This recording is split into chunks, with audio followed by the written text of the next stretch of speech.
Hello my lovelies, welcome back to my channel. For those that are seeing my face for the first time, you are also welcome. So today we are going to touch on something that I have mentioned before on my previous videos about one of the challenges that made me to consider stopping the process of becoming a nurse in the UK. So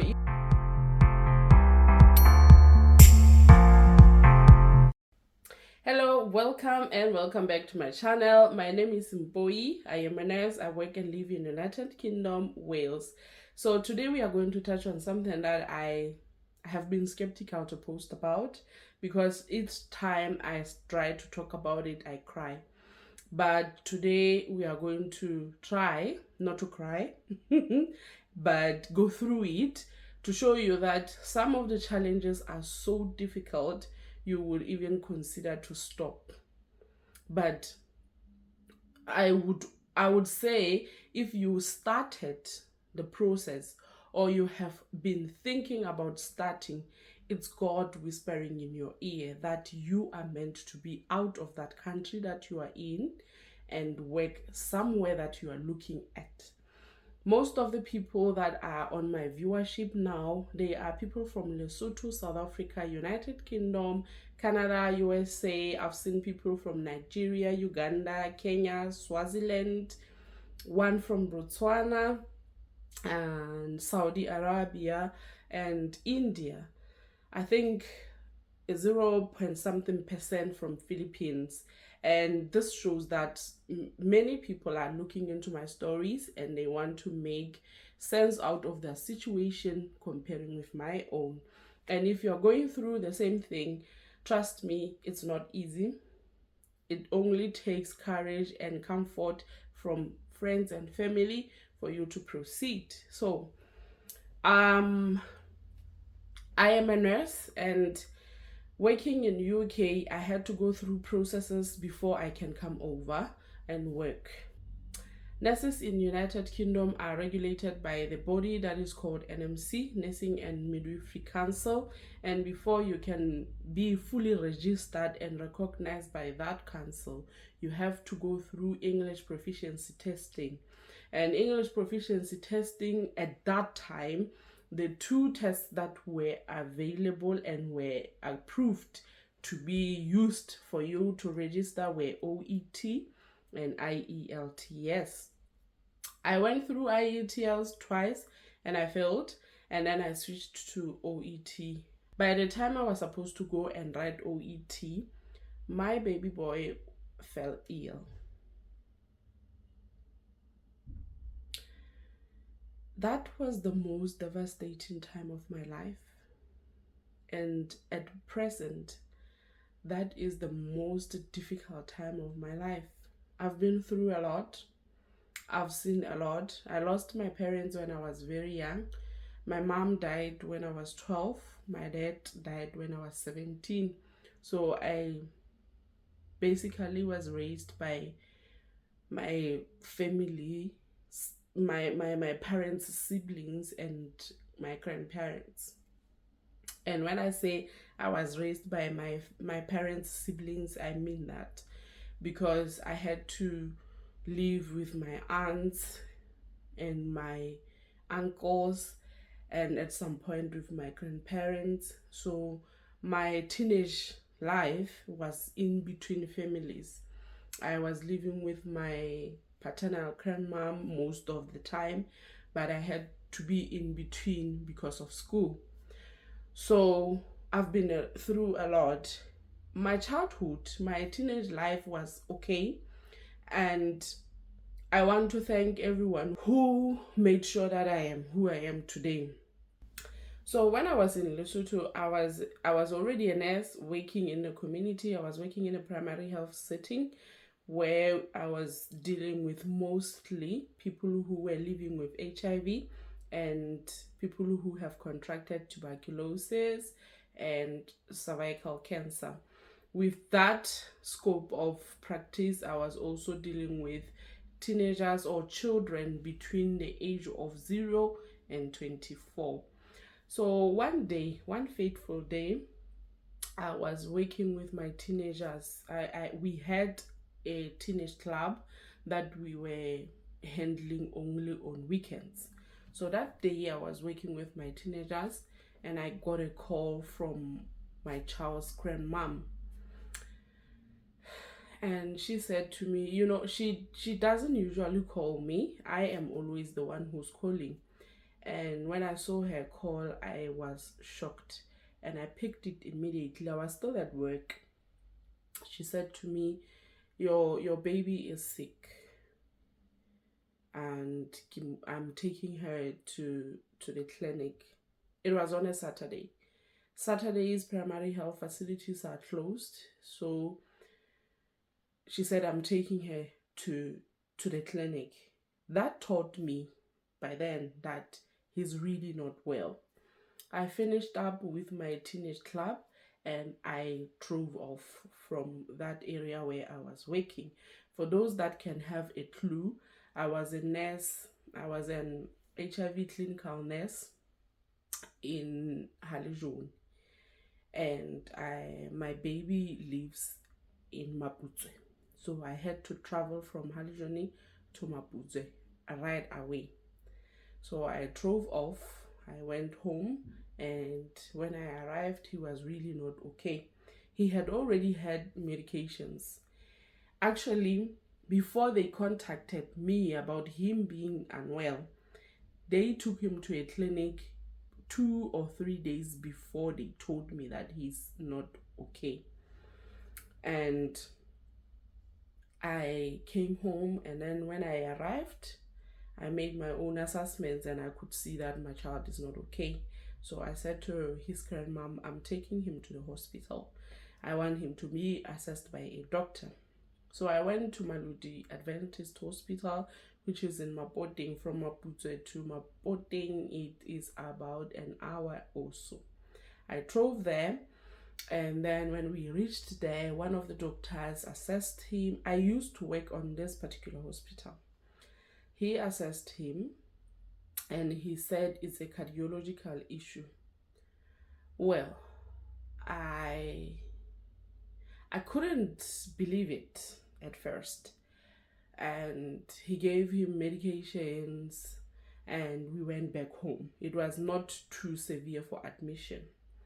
And we went back home. And by then, let me put you into you that this was COVID era, meaning the both parents to this baby cannot go in together. So I had to be the one going in by myself with my son. His father would be behind us. So I went in, they told me the news, we went back. They said it was a cardiological issue because the heart rate was ranging between 150 and 200 by then. He was then admitted and, not admitted, we went back home. He got medications. He slept. That was on Saturday. And I spoke to my supervisor then that my baby is sick. I don't think I'll be back at work on Monday. She said, okay, fine. Sunday, this boy did not recover. Around 2 a.m. on Monday morning, he became worse. I had to take him back to the hospital. I drove from Maputo to Mapoteng. Immediately when I arrived, he was assessed and then he was admitted into a ICU. And then when he was admitted into ICU, I'm a nurse. I wanted to be a nurse then. And I don't know, I don't want to mention his name on the platform, but there's one particular nurse who basically told me that, Sister Madidi, you have to be a parent.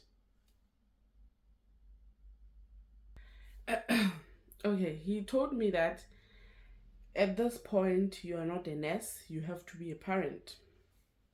And they had to do everything. I want to tell you that at that moment, my body went numb.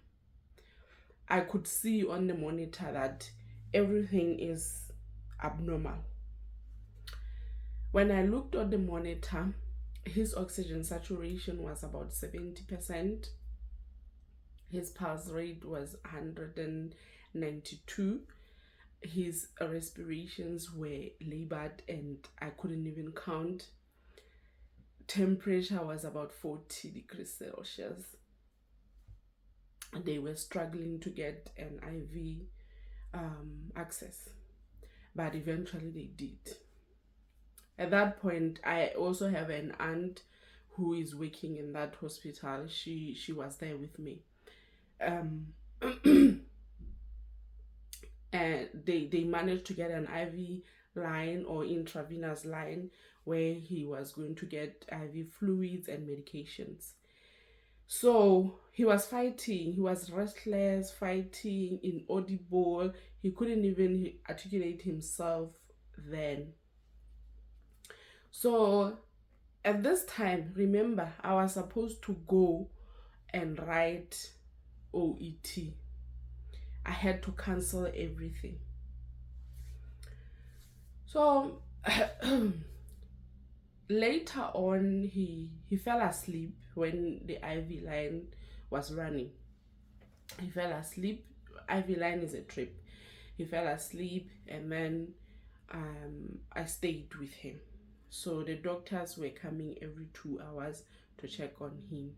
This ICU nurse, he said to me, you know what, I think your child will need to go to he will have to go to a bigger hospital, a referral hospital. And at that point, the only hospital which was functioning was Queen Mamahato Memorial, which was run by Tsepo or Netcare. At that time, it was COVID era, and the nurses or the healthcare professionals had a strike. So it was a transition from Netcare to Lesotho government. It was chaotic. Chaos all over the place in that hospital. So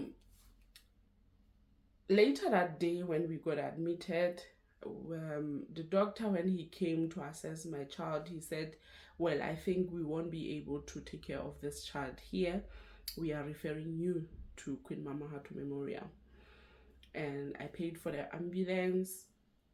Ambulance took us to hospital. It's really difficult when you know. It's really difficult when you have skills to assess. And I was a parent. I was also a nurse to my child. When they said that, I accepted, I paid, and we left. When we reached around TY, before we can reach Lekwakwani, everything changed. I was at the back with my boy. Everything changed. I could hear the breath sounds that he's now unconscious. He's no longer sleepy. I told the nurse, and he was like, yeah, I can see that. We went, we reached Tepung. So we reached Tepung. When we reached Tepung, one of my colleagues was working in an emergency department.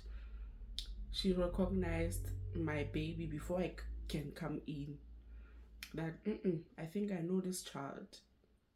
What happened? I could hear her talking. I'm not sure if I can mention her name, but I think she knows herself. He went into resusc and they resuscitated him back to life, but he was unconscious. We had to be admitted in ICU in Tepung, but ICU was full. It was COVID era. We went to the pediatrics ward. I think it's ward M, if I'm not mistaken. We were admitted there. So by then, drama unfolded. So Remember, Tepong was transitioning to the government. Netcare was leaving Lesotho and government was taking over. There were most of the equipment and resources were out of stock. They were not functioning. Laboratories, machines, x-ray machines were not functioning. There was no CT scan at that point, and they wanted to do a CT scan, and it was just a mess. But doctors brought their knowledge, nurses brought their knowledge, care staff brought their knowledge into our care. I was in the general space, but at some point they could see that I'm not coping, and they took us to a private space. It was just one room in that ward, and we were able to just I was able to relax then. So that was Monday. He was unconscious. Tuesday, Wednesday, Thursday. It was a mess. My friend went to write OET. She was not coping, but she managed to pass then. So on Thursday in the afternoon, around 4 in the evening, in the afternoon, he woke up. In those 4 days, he lost a lot of weight. He lost every day, he lost. I could not eat, I could not sleep. I was just shattered. On Thursday in the afternoon, he woke up. I was sleeping, I think, when he woke up, but I could hear the vital signs machine sound changing, like the oxygen saturation monitor was always beeping because saturations were very low. And when he woke up, that it stopped sounding. I was like, no, no, no, no. And when I woke up, he said, he doesn't call me mom, he doesn't call me me, he calls me by my first name. And when he called me, I was like, boy, don't you ever do that again, you know. And he was unconscious from Monday to Thursday, and we stayed up until Sunday. QMMH staff, Ward M, 2021, around September 2021. I want to thank you all. You actually exercised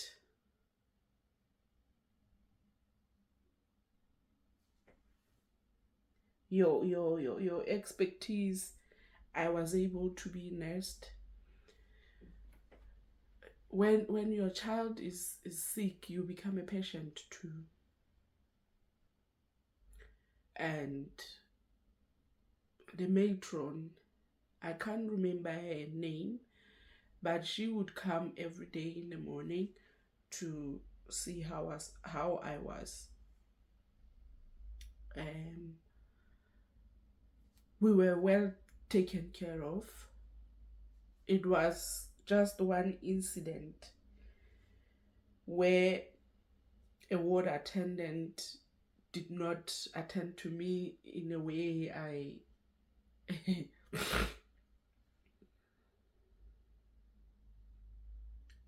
I wouldn't even talk about that one. And we were actually very taken care of, well taken care of. And so staff members in Ward M, 2021 September, thank you very much. I met one lady who used to work there when I also contracted COVID. She was already working in another hospital that is in Mamahau. and I was so happy to see her. So we were discharged on Monday. My son's dad came to pick us on Monday when we were discharged. He couldn't even come to see his child. I don't know how he went through that. I really don't know his feelings because he never discussed them with me. But I can tell you that he was not coping. Everyone else around us was not coping. But this was the most difficult time of my life when I was trying to move abroad. When I came out and I had to go back to work, I went back to work after, I think, 2 to 3 days after his discharge. I went back to work, so it was fine. Then we went back to the hospital for checkups and he was fine. Now, I just want to say, after that, I was devastated. I did not want to leave Lesotho anymore. I did not want to proceed with going to write OET. I did not want to go to UK anymore.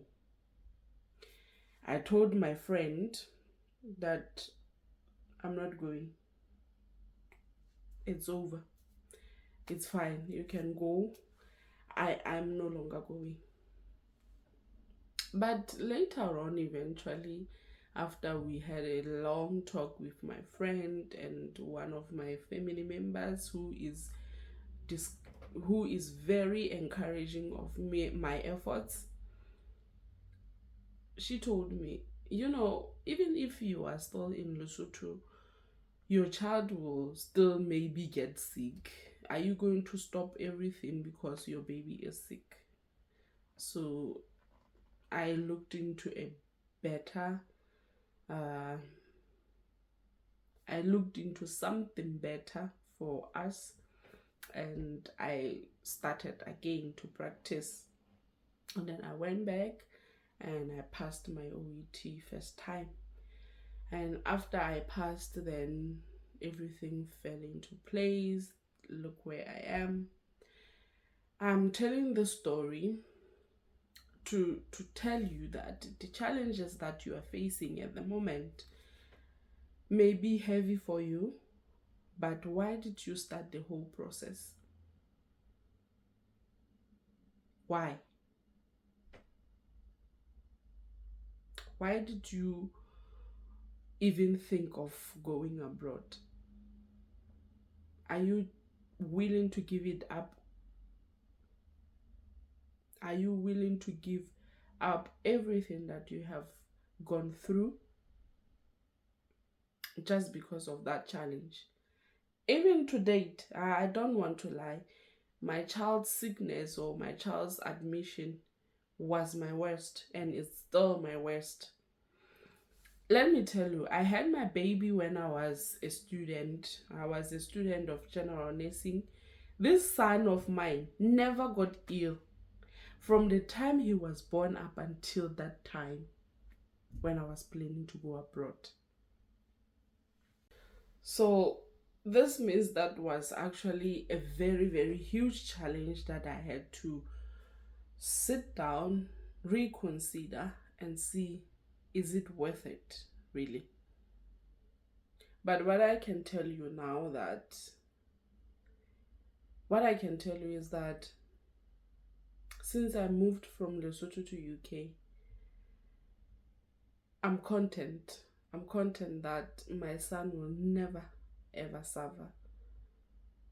He will never ever suffer in his adulthood because I chose to come here. Unless if he will be reckless. So whatever challenge that you're going through at the moment, take a moment, talk to the most important person in your life. If not, go for therapy and reconsider. I'm going to post this video, and please go and watch my other video that will follow this one, because I'm gonna post another video after this one that will be a follow-up of challenges. I hope you get a clear picture of some of the challenges that we face. This was my own.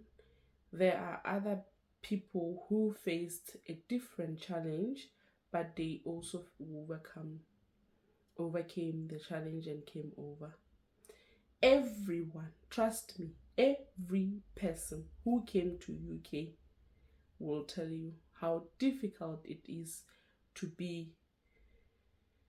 travel, to move, to start all over. So take a moment and reconsider. Know what you want and act on it.